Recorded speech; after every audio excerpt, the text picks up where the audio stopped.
Ҳәа қәа ирҭагӡаны кандидатцәа алшара рымоуп абри астудиаҿы апресс-конференциақәа рымҩаԥгара. Иахьа иаҳҭоуп Аԥсны аҳәынҭқарра ахадарахьы акандидат Аслан Бжьаниеи, Аԥсны аҳәынҭқарра ахада ихаҭыԥуаҩрахь акандидат Бадра Гунбеи. Добрый вечер, уважаемые телезрители. Мы продолжаем серию прямых эфиров с кандидатами в президенты и вице-президенты страны. Сегодня в формате пресс-конференции на вопросы журналистов будут отвечать кандидат в президенты Аслан Бжьания и кандидат в вице-президенты Бадра Гунба.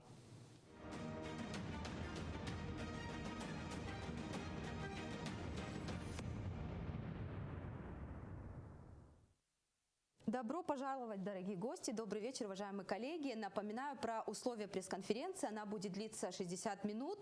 Таймеры телезрители могут видеть на своих экранах.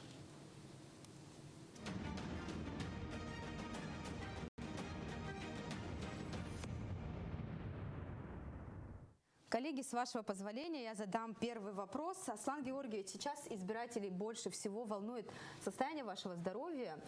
Работа президента связана с серьезными нагрузками. В случае вашей победы на предстоящих выборах, готовы ли вы к этому? Добрый вечер, уважаемые телезрители. Состояние моего здоровья удовлетворительное. Безусловно, я должен и дальше следить за своим здоровьем, есть определенные ограничения, но они не носят такой характер, чтобы это могло мне помешать в моей повседневной деятельности. Я человек, в принципе, спортивный, и я думаю, что в ближайшее время состояние моего здоровья будет еще лучше. Сегодня я себя чувствую хорошо и способен работать продуктивно. Коллеги, вы можете задавать свои вопросы. Единственная просьба, представьтесь, какое СМИ вы представляете, назовите свое имя и фамилию. Манан Гургулия, информационное агентство «Абхазия-Информ».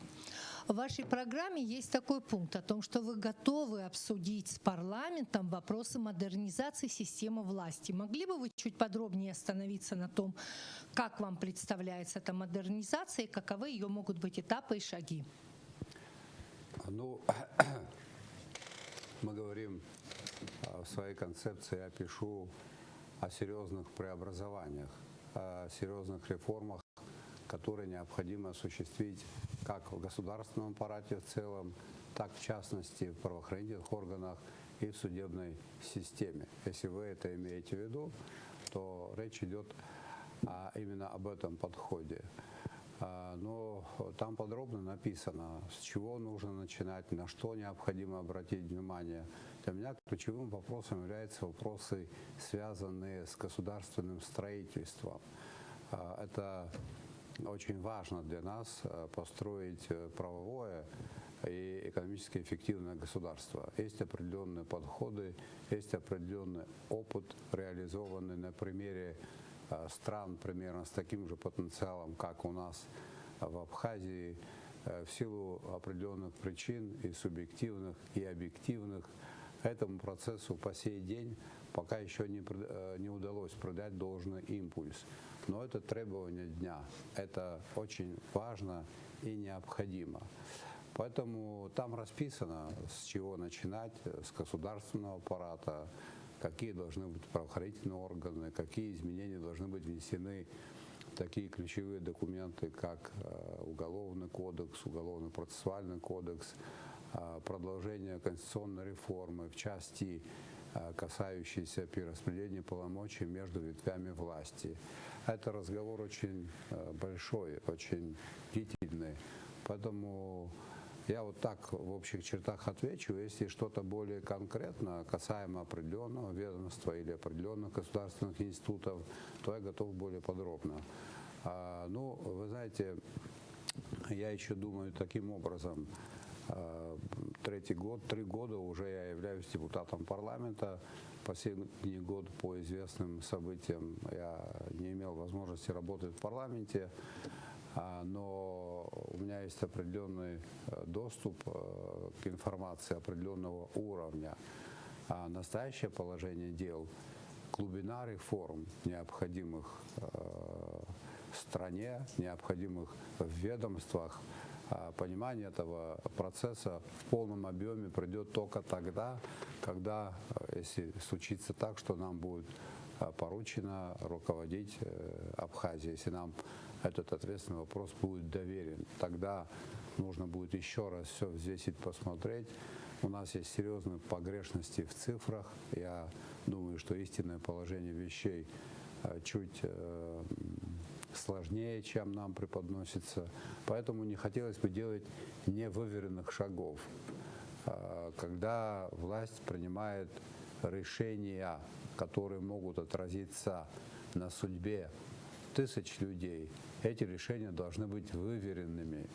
Любое принимаемое решение должно решать хотя бы одну проблему, а не создавать новую. У нас так было, когда решения создавали новые проблемы, а не решали их.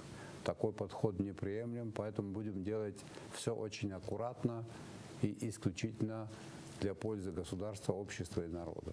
Вот такой подход. Спасибо большое, Аслан Георгиевич. Низ Фаршба. Да, Низ Фаршба, информационное агентство Аяшара. Аслан Георгиевич, в продолжение того, о чем вы говорили, все реформы требуют каких-то финансовых вложений. А мы в последние годы слышим о том, что наша страна в принципе ничего не зарабатывает. Мы, собственно говоря, такое дотационное государство. Откуда планируете, в случае, если вы возглавите страну, добывать, доставать, находить деньги? Совершенно обоснованный вопрос. Любые преобразования должны быть подкреплены не только организационными правовыми мерами, волей руководства, но, конечно же, определенными источниками финансирования. И этот вопрос тоже является очень важным. Вы знаете, мы должны более рачительно пользоваться теми средствами, которыми располагает страна. Года, по-моему, это было 2 или 3 года тому назад, глава государства выступал на экономическом форуме и сказал о том, что коррупционный рынок в Абхазии расхищается народных денег значительно больше, чем 500 миллионов рублей. И он был прав, судя по всему. А значительно больше, это больше, чем на 50%. Видимо, где-то около 1 миллиарда. Это тоже ресурс, который мог бы быть задействован в плане осуществления необходимых преобразований. Но вы знаете о том, что на протяжении многих лет уже российское государство нам оказывает значительную, существенную финансовую помощь.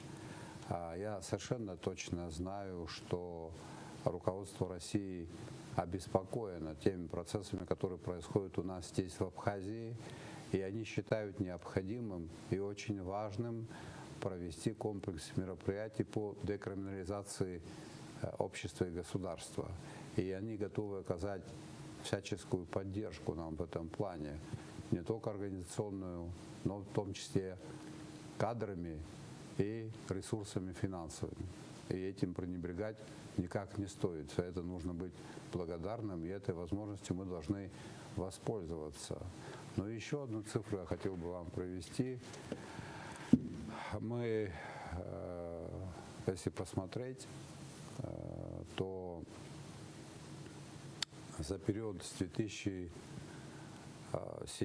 года, с 2008, наверное, года по настоящее время получили безвозмездно денег с Российской Федерации более 1 миллиарда долларов или более 70 миллиардов рублей. Когда речь идет о реформе правоохранительных органов, судебной системе, там тоже нужны существенные деньги. Но там вполне подъемные суммы. Тем более все это будет делаться поэтапно. Поэтому вопрос финансирования очень важен, но будут изысканы средства как здесь, внутри нашего государства, так будем просить руководство России. И я абсолютно убежден в том, что они в этом вопросе нас поддержат. Потому что это оправдано. Государственные институты должны быть эффективны. Речь не идет о повальном сокращении. Если даже речь пойдет о сокращении, то прежде чем предпринимать такие меры, необходимо позаботиться о том, чтобы эти люди были трудоустроены. Это очень важно. Вы, наверное, знаете, что у нас очень высокий уровень безработицы. около 140 тысяч трудоспособного населения, а работает официально около 42 тысяч. Это катастрофически низкая цифра. Поэтому мы будем очень аккуратно и выверенно в этом ключе действовать. Но это необходимо. Мы не можем себе позволить иметь госаппарат и аппарат управления, который не соответствует задачам и целям, которые стоят перед обществом и государством. Все необходимо провести в соответствии с нашим интересом, интересом народа Абхазии, для того, чтобы все работало на пользу народа Абхазии. И это все просчитывается. Есть успешные примеры осуществления такого рода реформ. Нисфа, вы довольны ответом? Анна Гуняпсныхя. Экономисты и предприниматели так называемый закон о ввозном НДС назвали провальной экономической политикой властей.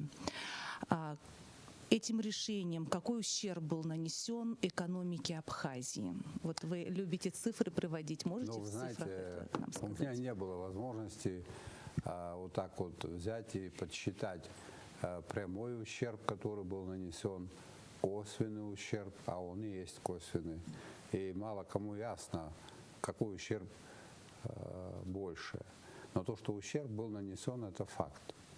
А этот закон необходимо было принимать более выверенно. Этот закон должен был коснуться определенной группы товаров.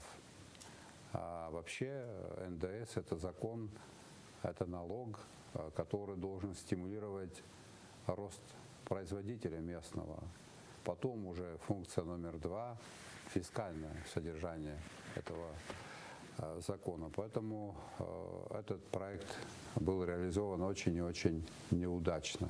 Но никому не интересно было подсчитывать, видимо, специалистам. Придет время, это все будет посчитано, хотя бы для того, чтобы не повторять такого рода ошибки. Аслан Георгиевич, я бы хотела эту тему продолжить, но сам закон об НДС принимали депутаты предыдущего парламента. Но предприниматели неоднократно обращались в том числе и к вам, как к депутату, да, к нынешнему созыву парламента.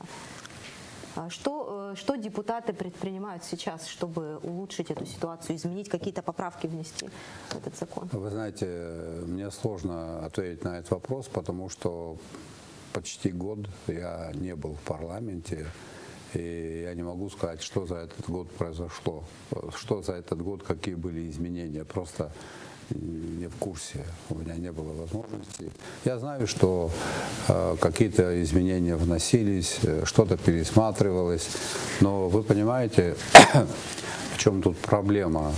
Когда ввели закон этот, он оказался для многих неожиданным. Такие законы так не вводятся быстро.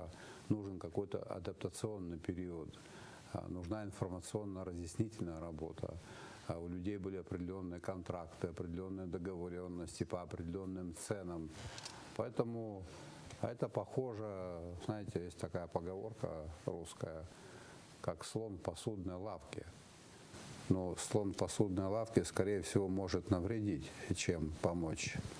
Поэтому эффект тут мог быть только такой. Что в последнее время сделано, я не знаю, поэтому я не готов ответить на этот вопрос подробно. Знаю, что эту норму необходимо провести в соответствии с интересом и бизнеса, и государства. В случае вашей победы дальше, как вы считаете, что надо менять в этом законе? Понижать ставку, отменять этот Прежде закон? всего необходимо провести консультации с бизнес-сообществом, с экономистами и в меньшей степени с политиками. И реализовать их пожелания. Спасибо большое, коллеги. У кого есть вопрос? Марина Гумба, газета «Амцахара». Аслан Георгиевич, как мы знаем, в стране затянувшийся кризис, критическая ситуация во всех областях жизнедеятельности государства. Есть ли выход из этой ситуации? Что можно сделать? Как разрешить это? Ну, вы знаете, каждый кризис – это для оптимистов новые возможности. и с точностью до наоборот. Да, конечно, сложно. Я неоднократно в связи с этим прибегал к высказыванию великого Владислава. Он после войны как-то заявил, сказал о том, что самое тяжелое позади, а самое сложное впереди. Самое сложное — это как раз процессы государственного строительства. Ведь государство — это же не самоцель. Государство — это инструмент, который может, это единственный инструмент, который может обеспечить сохранение и развитие нашего этноса.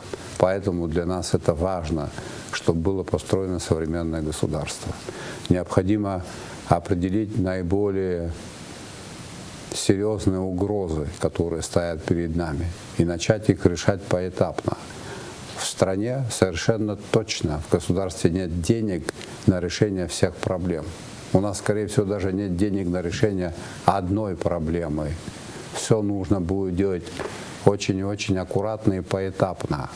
Мы должны остановить процесс деструкции государственных институтов, макроэкономических показателей и иные показатели, которые характеризуют состояние дел в государстве. Падение этих цифр должно быть остановлено за какое-то короткое время. Потом должен пойти процесс роста. Это займет около 2–2,5 лет. Мои друзья мне говорят о том, что мои выступления носят порой излишне заостренный критический характер. Я критикую не потому, что от этого получаю удовольствие. Я преподношу информацию, которая имеет место быть. А она такая, мне симпатичная. И мы не можем о ней не говорить. Состояние дел такое, непростое, очень сложное. Это должно произойти чудо, чтобы мы повернули ход истории в нужном русле. Но я уверен в том, что если мы проявим волю, если на ответственных должностях будут люди в профессиональном плане подготовленные, если мы обуздаем коррупцию, преступность, нам удастся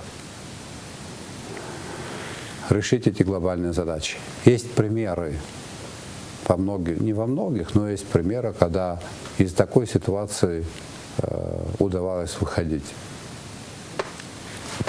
Спасибо. Еще вопрос к Бадре Зурабовичу. Скажите, пожалуйста, вот на встречах вы говорите о том, что надо объединить народ. Как это сделать? И Халозараб слышала. За старым бзил,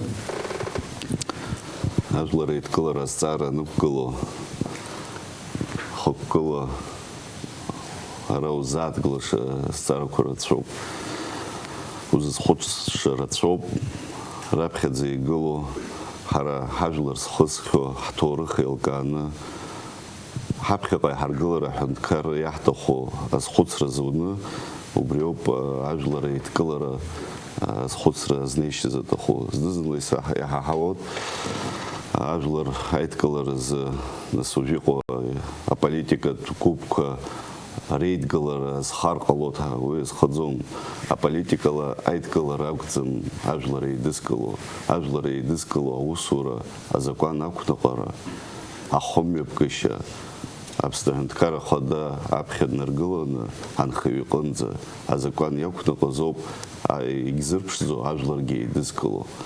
Ахюнткара айшикургалара, а стара куанырцбо, хюнткар қамладзац, а закон холопшра зоны, хоккулла изымнез, а хюнткара шиккунгыладзац, убрягана хела ажлари дискало, а закону нас герхот, абри урысшилу хозер национальная идея, абри национальная идея захо харт знызынла хаштоп ярбан абри идею ажлары дискало, харах идея хабхи ипку хюнткар аргылара, убриоб загирабхет зиргылада идеяси и хаму, убри хакунакор ажлар гейдна гылот, потом гейкнацот.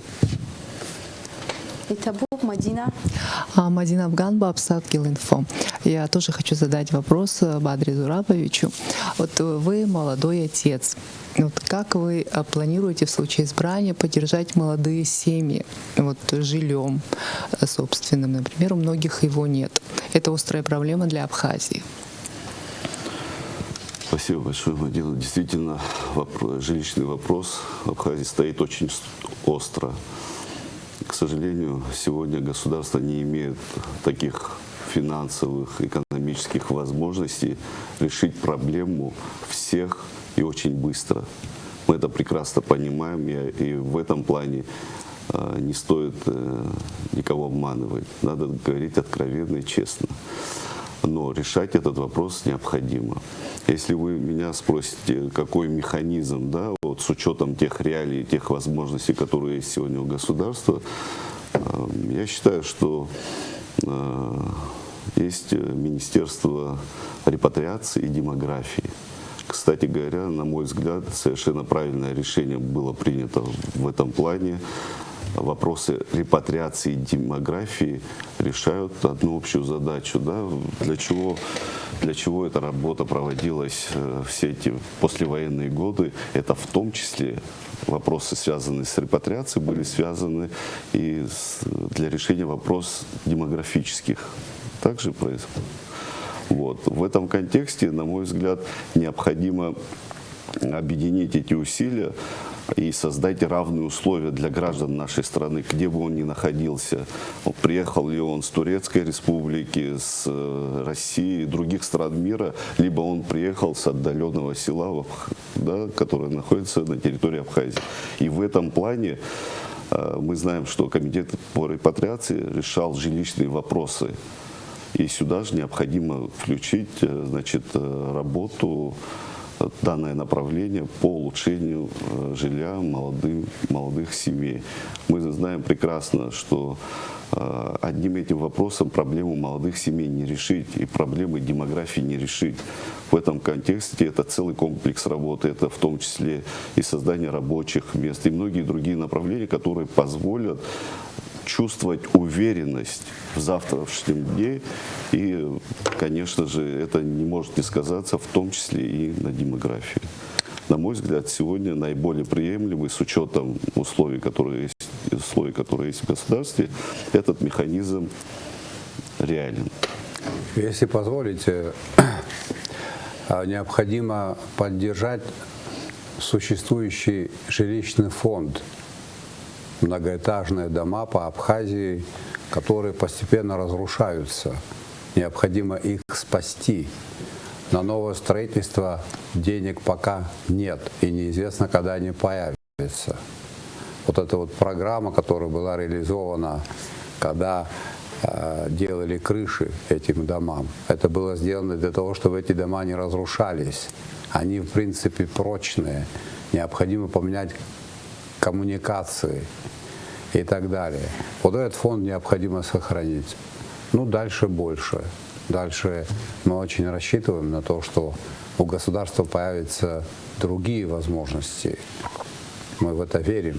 И, конечно же, вопросы, связанные с обеспечением жильем, это одна из ключевых социальных задач государства, и она будет решена, эта задача. Но это потребует время. Это несколько лет. Это не произойдет за несколько месяцев или несколько дней. Аслан Георгиевич, я бы хотела продолжить. Инвентаризация показывает, что свободного жилищного фонда в Абхазии нет. Те здания, о которых вы говорите, они в аварийном состоянии, и замена вот этих коммуникаций и так далее, это дорогостоящие проекты. И строители говорят о том, что выгоднее строить новое жилье. Где изыскать эти финансовые возможности? Ну, я не могу с вами согласиться в полной мере. Разное говорят. Вот. Правду знают только чекисты. Мы потом у них спросим чуть позже и будем руководствоваться их точкой зрения. Они в этих вопросах неплохо разбираются. Конечно, не так глубоко, как строители, но считать они умеют. Посмотрим. Спасибо, коллеги.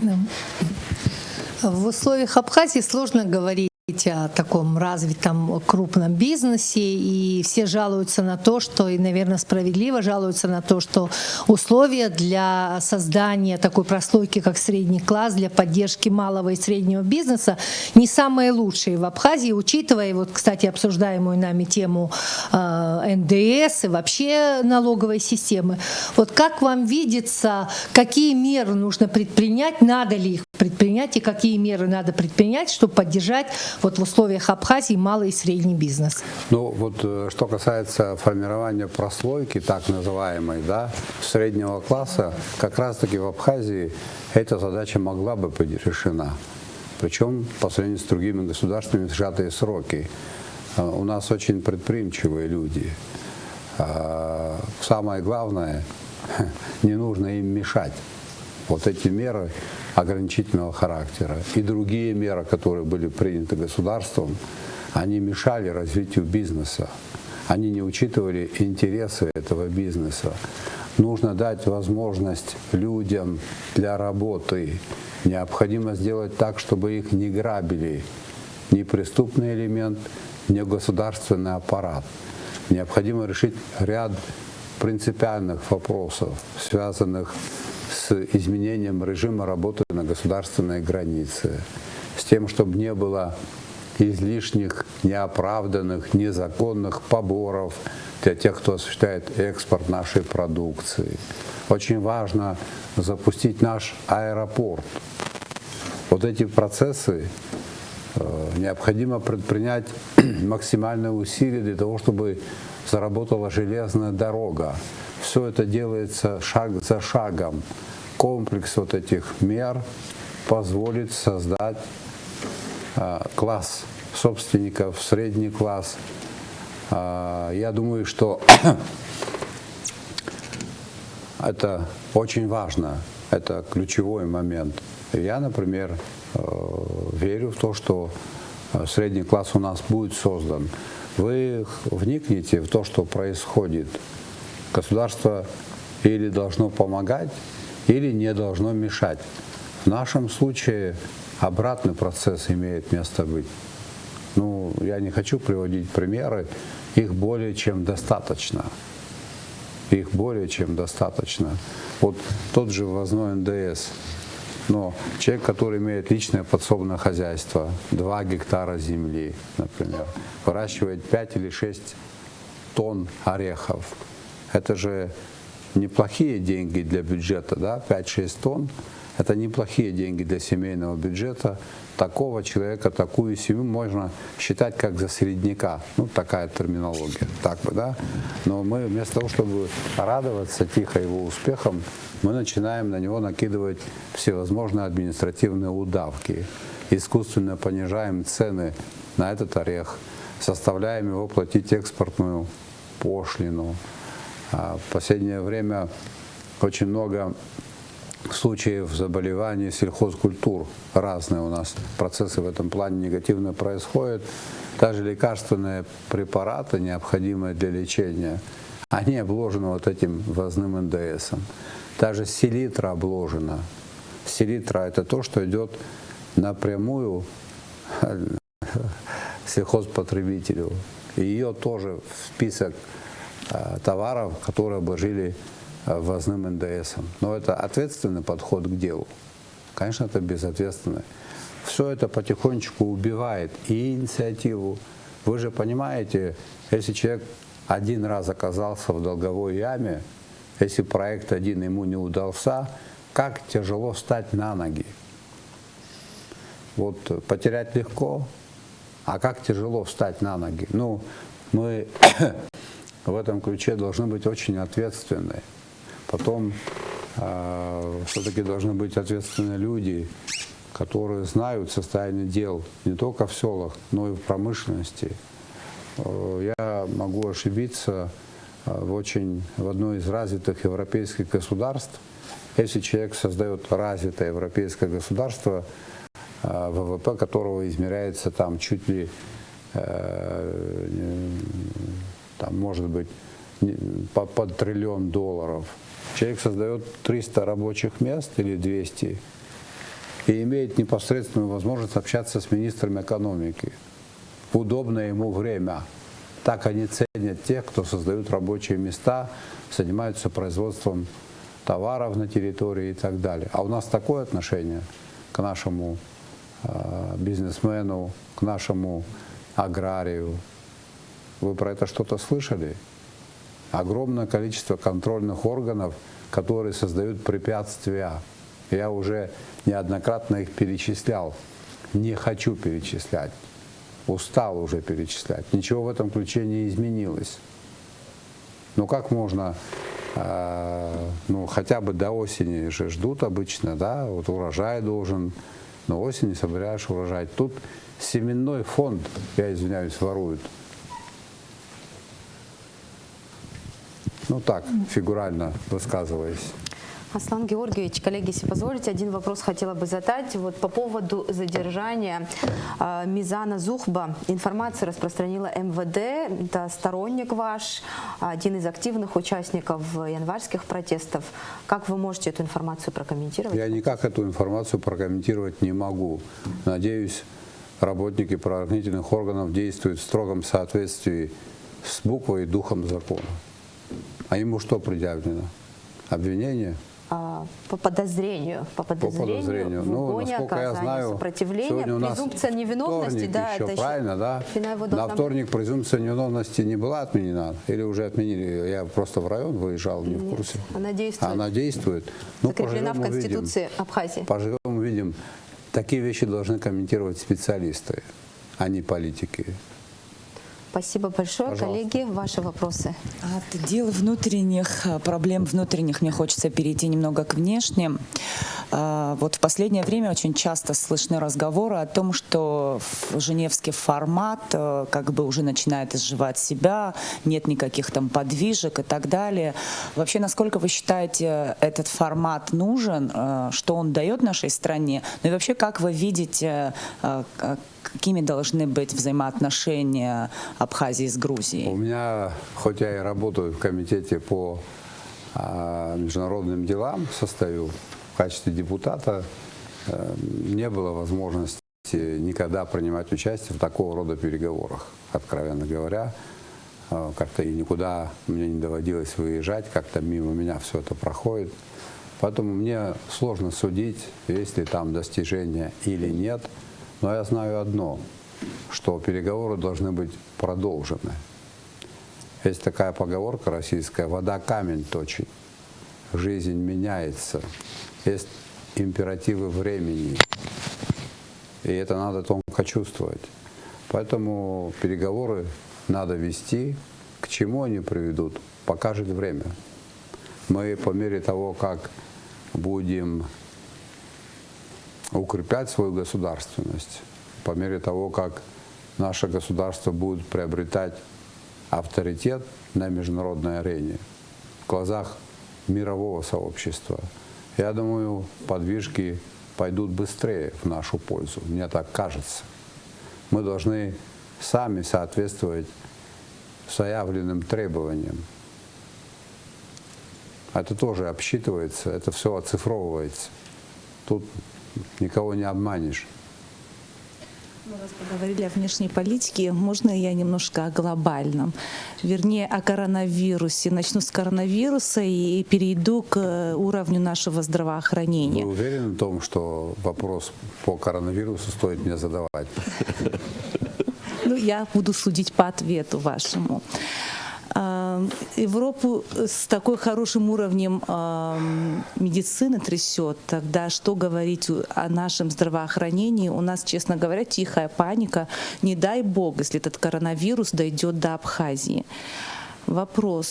В вашей команде есть видение, как изменить ситуацию в нашей медицине? Как повысить ее уровень?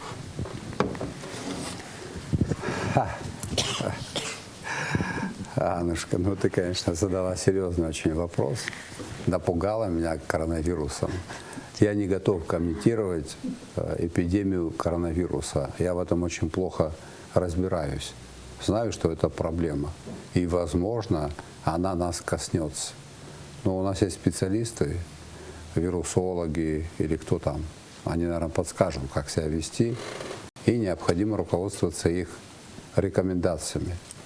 Теперь в целом, что касается медицины, конечно, медицина должна быть на другом уровне. Это опять-таки деньги. Все упирается в финансовые возможности нашего государства. Вы, наверное, слышали о том, насколько порой мы неэффективно тратим ту финансовую помощь, которая поступает к нам из Российской Федерации. Эта финансовая помощь могла быть эффективно использована, в том числе в медицинской отрасли. Есть примеры, кстати, эффективного использования тоже, так же, как и неэффективного использования. Но, по сути, мы уже имеем по факту платную медицину. Некоторые услуги у нас уже являются платными. В одной стране, очень похожей на нас, пошли по такому пути. Они отказались от вранья.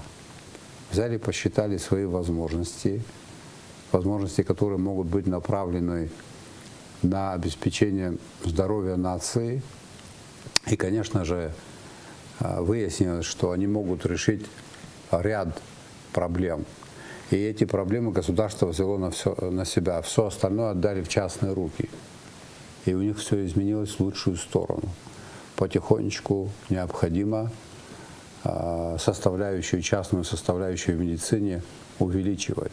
При этом должна быть медицинская услуга, которая гарантируется государством. Но опять-таки, исходя из возможностей государства, мы должны перестать заниматься халтурой. Это нас разъедает изнутри. Мы из-за этого погибаем. Вранья быть не должно. Вот эту услугу государство может оказать. Вот такое-то количество койко-мест для больных государство может содержать. А остальное нужно отдавать в частные руки на условиях, выгодных для населения. Это все делается параллельно с другими вопросами. Иного пути нет. Проект коммунистический в мире провален. Это Советский Союз себе мог позволить иметь такое количество медицинских учреждений в Абхазии и содержать медицину на достаточно высоком уровне по тем временам. Этот проект никем уже не реализовывается. Мы должны признать, что другие подходы, экономические и политические, нравится это кому-то или не нравится, речь идет о капитализме. Но необходимо сделать так, чтобы этот строй был по максимуму социально ориентирован. Необходимо сделать так, чтобы разница между бедными и богатыми сокращалась. Вот есть такие государства, где очень жесткая вилка. Какой бы ты ни был богатый, если даже ты частный предприниматель, вот хочешь ты получать $100 000, там вилка 25, значит, рабочий у тебя должен получать $4000. Хочешь получать $200 000, плати ему, будь добр, $8000. И это, на мой взгляд, справедливо. Мне так кажется. Надо, конечно, подумать, все взвесить, посмотреть и примерно в таком ключе двигаться и в медицине, и в образовании, и в других очень важных сферах нашей жизни. И извините за то, что по поводу коронавируса не готов был к ответу. У нас еще около 20 минут остается. Я бы вот вопрос Бадре Зурабовичу хотела бы задать. Вы человек не новый в политике, но ваше возвращение в политику можно узнать, чем связано? Насколько нам известно, это решение вам тоже далось не сразу, нелегко. Знаете ли вы в случае вашей победы, какими вопросами вы займетесь? Вот сразу два вопроса задам. Спасибо большое. Действительно, вопрос очень хороший. Возвращение в политику я бы не назвал. Возвращением? Нет. Все-таки деятельность в Министерстве культуры – это некая практическая деятельность. Это государственная служба, когда ты занят серьезными, насущными вопросами, которые стоят конкретно именно в той сфере, где я находился, в области культуры.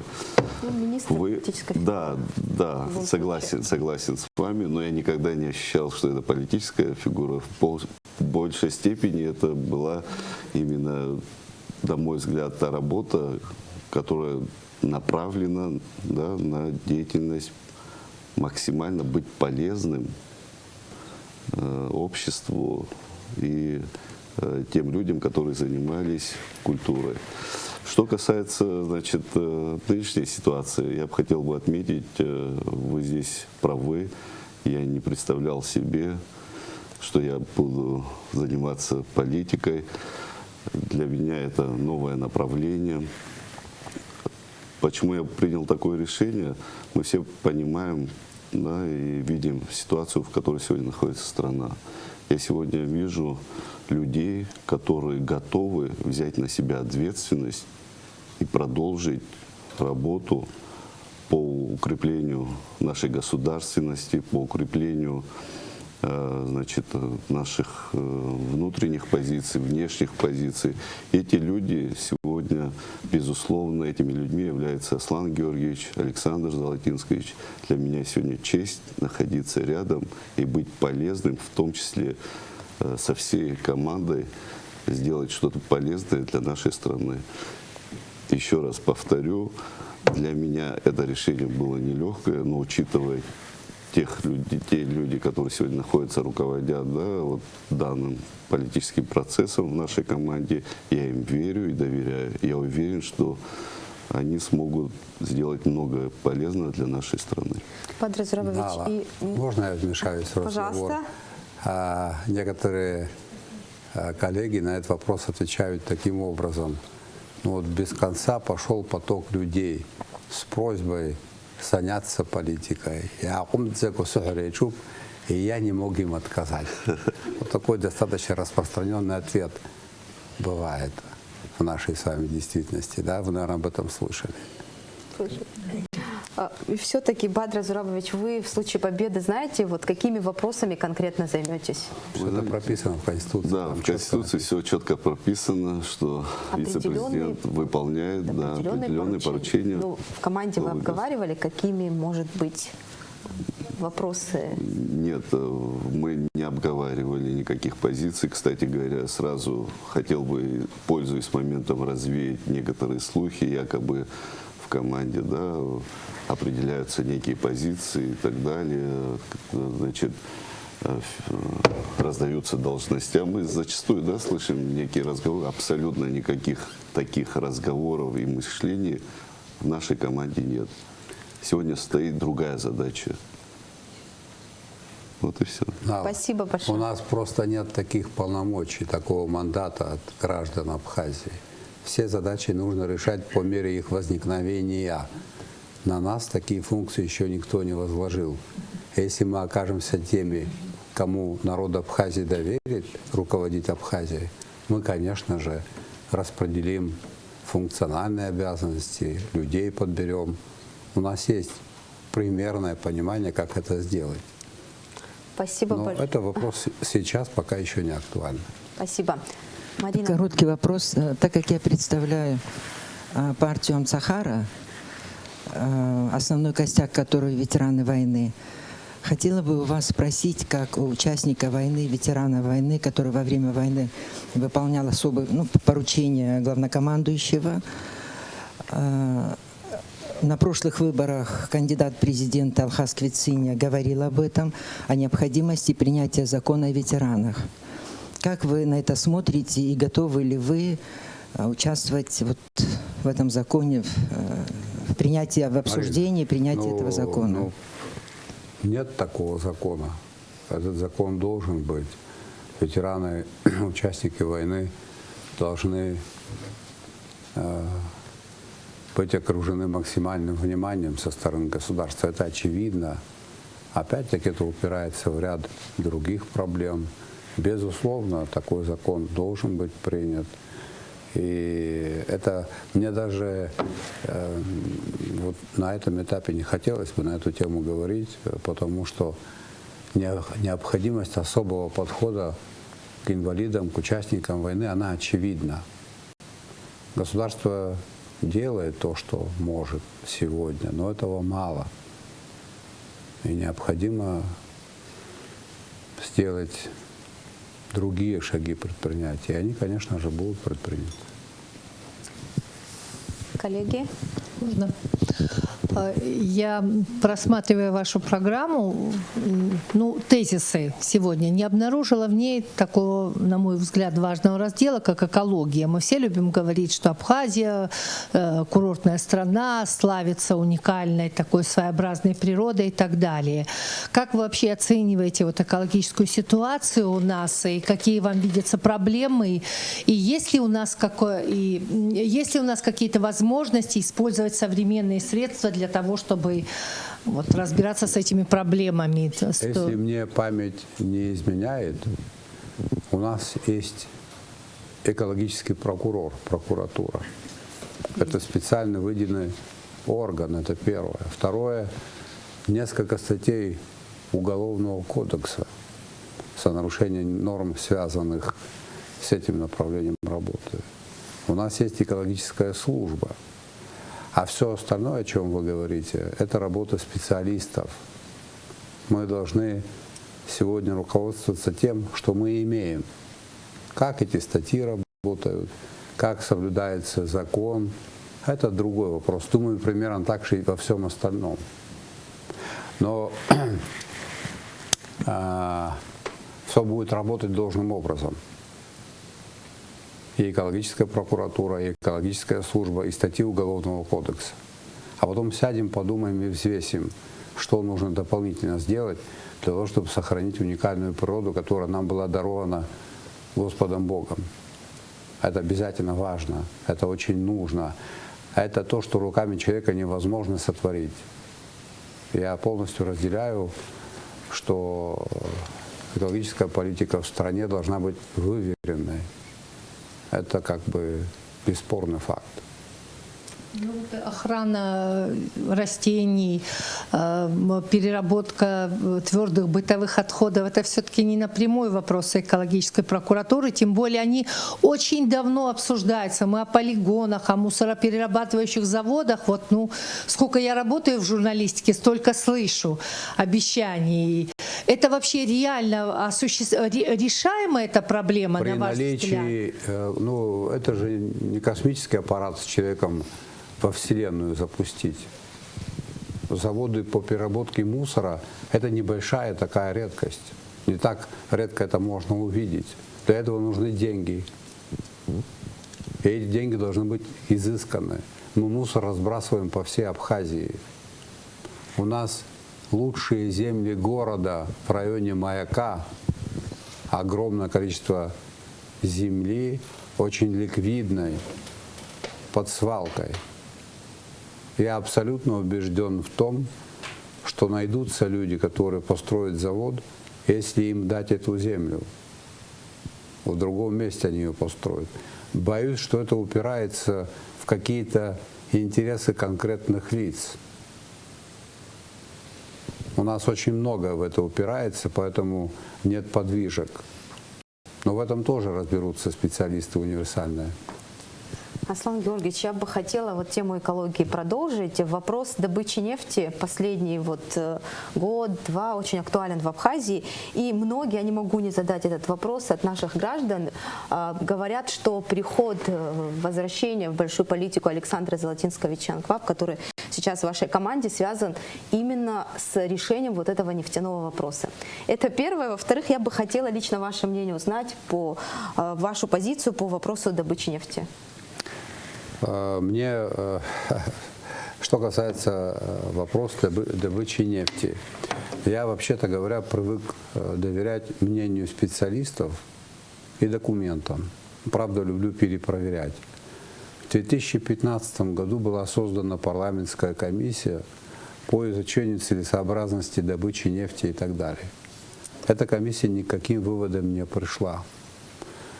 В 2019 году была создана комиссия повторно. Результаты деятельности этой комиссии мне неизвестны по сей день. Их пока все еще нет.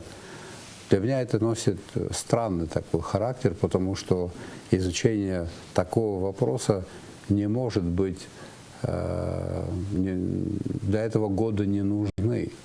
Я не знаю, я не могу понять, что там происходит. Почему комиссия не пришла к каким-то выводам положительным, отрицательным и так далее. Вы бывали в Объединенных Арабских Эмиратах? Нет, к сожалению. Вы там, к сожалению, не бывали. Ну, многие, наверное, бывали в Объединенных Арабских Эмиратах.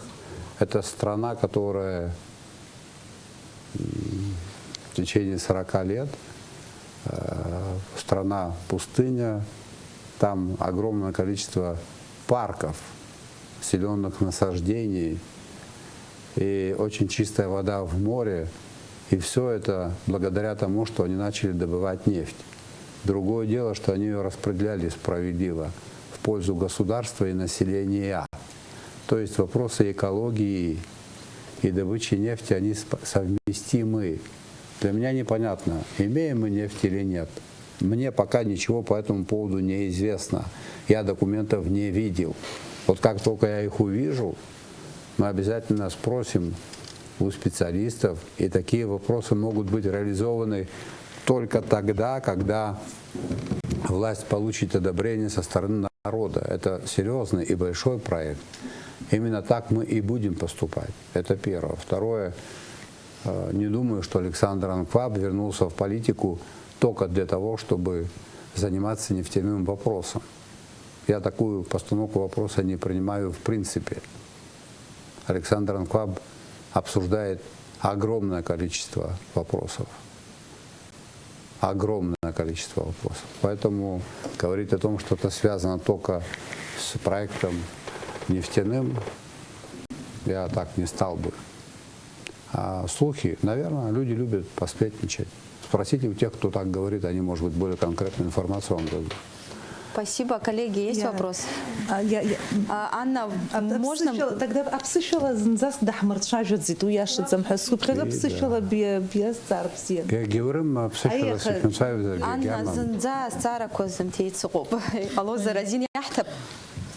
Возьмите микрофон, пожалуйста. Она не задавала. Сатама Занжила, он несколько раз просил просто. Дмитрий Басарьев, СНПресс. Аслан Георгиевич, скажите, пожалуйста, если вы станете президентом, что будет сделано для развития абхазского языка? И есть ли определенная программа уже для решения этого вопроса? Во-первых, будет продолжено все полезное, что делается в этом направлении. Это первое. Второе, мы посмотрим, как работает закон о языке, который был принят. Видимо, наверное, скорее всего, некоторые положения этого закона придется изменить. И необходимо, чтобы абхазский язык преподавался более интенсивно и на современных методиках в школах. Вот я был в селе Лабра, директор школы села Лабра, Папазян Сиран, такой есть педагог. Он обратился с просьбой ко мне, сказал, что у них есть педагог, учитель абхазского языка, но одного педагога недостаточно. Дети говорят на абхазском, и это было очень приятно. Он сказал, что нужен еще один педагог, и они должны получать заработную плату больше, чем остальные педагоги. Об этом говорит директор государственной армянской школы, проживающего в Абхазии. Интересная же позиция, правильная же позиция, да? И мы, конечно, даже сейчас сможем обеспечить неабхазские школы педагогами по абхазскому языку и дополнительно им платить. Школа, семья, в конце концов, знание государственного языка должно обеспечить условия для роста, если человек хочет стать публичным или государственным служащим. Есть примеры, когда состояние языка было хуже, чем у нас сегодня. Например, язык, который государственным является в Израиле. В начале 20 века, в конце 19-го на нем говорили единицы. Сегодня говорят миллионы. Можно этот опыт перенять. Будем делать все то, что нам подскажут специалисты, люди, которые могут решить эту задачу. Это фундаментальная, главная, важная для нас задача. Язык, культура, идентичность – это явление одной категории. И мы это никак не можем упустить из поля внимания нашего. Спасибо большое, Анжела Кучубери. Аслан Георгиевич, скажите, пожалуйста, насколько возможно восстановление работы Сухумского аэропорта и как вы относитесь к восстановлению сквозного железнодорожного движения через Абхазию? И еще один вопрос, вдруг мне не дадут еще задать вопрос. Вы после выписки из Краснодара говорили, что направили материалы в другие лаборатории для того, чтобы подтвердить или опровергнуть внешнее воздействие. Есть ли какие-либо результаты? Вы очень так сгруппировали такие разноплановые вопросы. Но вы, наверное, помните время, когда Сухумский аэропорт работал. Значит, он может работать. Чуть сложнее, потому что есть силы, которые препятствуют. Есть позиция грузинского государства, и она мешает нам в этой работе. Но я думаю, что это будет преодолено. Необходимо проявить настойчивость и новизну подходов. В 2011 году один из терминалов был отремонтирован. Я был участником переговоров 25 августа 2013 года, когда Владимир Владимирович Путин поставил задачу запустить Абхазский аэропорт. И это должно было произойти. Но у нас произошли другие события. Поэтому я не знаю, сколько потребуется времени, но аэропорт должен и будет запущен. Подозреваю, что там тоже есть субъективные факторы, которые мешают реализации этого проекта. Они, скорее всего, носят имущественный характер или чей-то конкретный интерес. Подозреваю, что такое есть. Сквозное железнодорожное сообщение зависит не только от желания абхазской стороны, оно зависит от желания Российской Федерации, грузинского и армянского государства. Насколько я знаю, был период, когда они были заинтересованы. Если интерес у этих государств сохранился, мы будем способствовать реализации этого проекта в обязательном порядке, потому что это для нас дополнительные рабочие места, это поступление в бюджет, это шаг вперед и для развития экономики, и для развития культуры, и много-много полезного и нужного нам очень в нашей стране. И третий вопрос. Да, в лаборатории был отправлен материал. Это занимает примерно 3 недели, там, чуть больше, может быть. Скорее всего, это 2 числа случилось. В конце месяца ответы будут. Там будет наглядно написано, что это было. Я напоминаю, у нас около 30 минут остается, но еще 30? Ой, 3 минут остается, еще 1-2 вопроса, я думаю, мы успеем. Мадина, прошу. Ответы мы успеем? Я надеюсь, смотря как коротко вы будете отвечать. Аслан Георгиевич, вы говорили о субъективных факторах при принятии тех или иных решений. Как вы будете бороться с коррупцией? Во-первых, есть необходимо предпринять, мои дорогие коллеги, комплекс мер. Одной мерой тут не обойтись. Я уже много раз говорил на эту тему. Я говорю вещи очевидные. Боюсь, что те меры, которые я озвучивал, их будет недостаточно. В процессе работы будем наращивать обороты. Должно быть все прозрачно, все должно быть под контролем. Необходимо внести изменения в Уголовный кодекс, в УПК. Необходимо реформировать правоохранительные органы. И эта задача должна стать задачей номер 1 для руководства Абхазии. Для того, чтобы она была реализована, конечно же, в ней нужно разбираться в том, как поставить правильно задачу и проконтролировать ее исполнение. Не думаю, что с этим у нас будут большие проблемы. Не получится самому нарушать закон и требовать у подчиненных быть законопослушными. Эта формула уже не работает. В условиях Абхазии она не работает вообще. Это вылезет мгновенно. Поэтому будет нелегко руководителям. Наверняка кто-то думает, что это просто слова или просто то, что принято говорить перед выборами. Это генеральная линия нашей команды, если нам будет оказано доверие. Я надеюсь, еще один вопрос успеем задать. Аслан Георгиевич, в ходе предвыборной кампании было очень много выступлений, программных речей Однако с предвыборными обещаниями вы, ваша команда, не разбрасываетесь этими обещаниями. Единственное, что в одном из последних интервью вы сказали, что если за 3 года президентства не удастся сократить количество ДТП, то вы готовы уйти в отставку. За те же 3 года каких еще конкретных результатов можно достичь, если можно в цифрах? Качественно иной уровень работы государственного аппарата, качественно иной сам государственный аппарат, высоченный уровень доверия к судебной системе и правоохранительным органам. Уровень коррупции будет понижен так, что его не будет видно. Уровень преступности будет низким. Центр принятия решений, центр власти один. Народ и закон и государство. Вернее, несколько центров, но они именно такие. Меры государственного принуждения будут работать должным образом. Законопослушным респекту и уважению тем, кто нарушает закон, строгое наказание. Ничего нового и ничего личного.